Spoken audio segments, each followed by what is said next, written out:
Bismillahirrahmanirrahim. Assalamualaikum warahmatullahi wabarakatuh.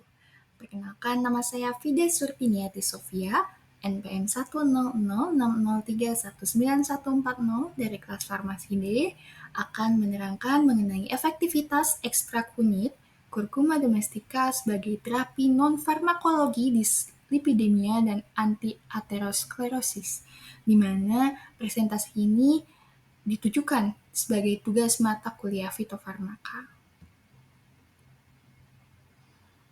Nama tanaman yang diketahui sebagai anti-aterosklerosis yaitu kunyit. Kunyit ini memiliki nama ilmiah Curcuma domestica dan bagian tanaman yang digunakannya adalah ekstrak rimpang kunyit. Latar belakang dari pengujian ini yaitu, mari kita lihat pada 2 poin teratas, di mana ini menerangkan bagaimana hubungan dislipidemia dengan terjadinya aterosklerosis. Dislipidemia adalah kelainan metabolisme lemak yang dapat meningkatkan risiko terjadinya aterosklerosis. Aterosklerosis dapat menyebabkan penyakit jantung koroner atau PJK yang seringkali menjadi penyebab utama kematian.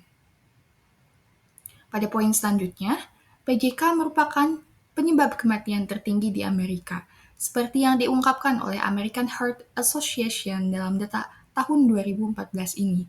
Hal ini menunjukkan betapa pentingnya kita memahami faktor-faktor seperti dislipidemia dan aterosklerosis dalam upaya mencegah PJK. Pada 3 poin selanjutnya, kita akan melihat mekanisme bagaimana dislipidemia menyebabkan terjadinya aterosklerosis. Salah satu mekanisme ini adalah penurunan kadar HDL yang sebenarnya berfungsi sebagai antioksidan alami. Penurunan HDL menyebabkan kelainan fungsi pada endotel, pembuluh darah, dan peningkatan permeabilitasnya. Akibatnya, LDL yang tinggi dalam darah dapat masuk ke dalam endotel dan membentuk sel busa. Penumpukan LDL kemudian akan membentuk plak ateroma yang menjadi penyebab terjadinya aterosklerosis. Pada 2 poin selanjutnya, kurkumin merupakan senyawa yang berasal dari ekstrak kunyit. Kurkumin tidak hanya berfungsi sebagai antioksidan yang dapat menghambat oksidasi molekul dan radikal bebas, tetapi juga memiliki efek dalam menurunkan kadar kolesterol.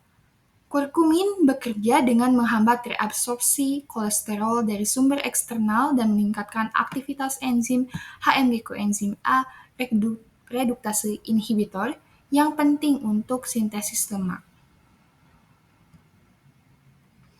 Hasil pengujian pada jurnal yang saya kaji dapat dilihat pada gambar 1.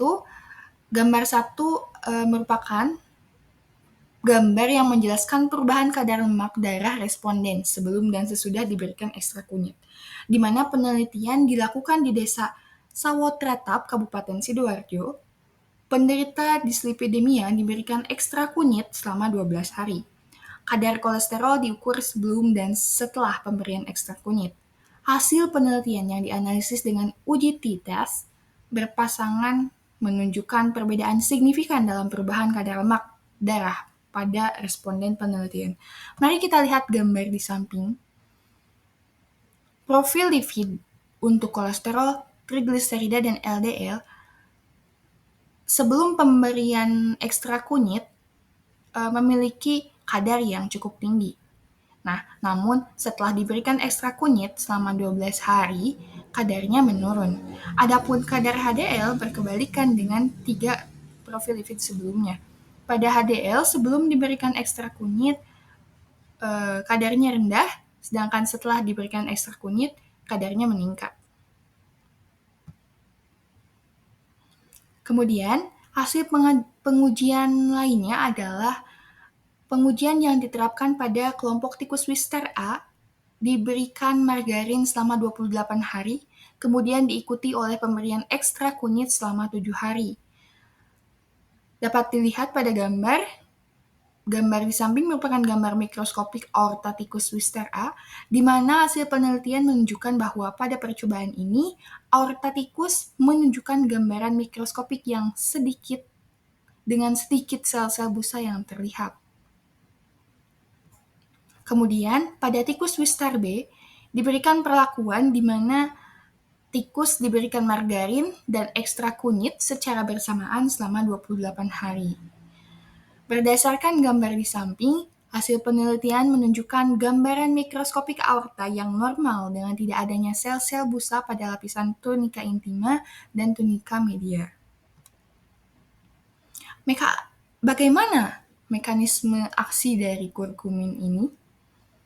Kita dapat melihat kemampuan kurkumin pada 2 poin di atas, di mana kurkumin telah terbukti memiliki kemampuan untuk melindungi tubuh dengan mencegah peroksidasi lemak yang dapat menyebabkan kerusakan sel dan penyakit degeneratif.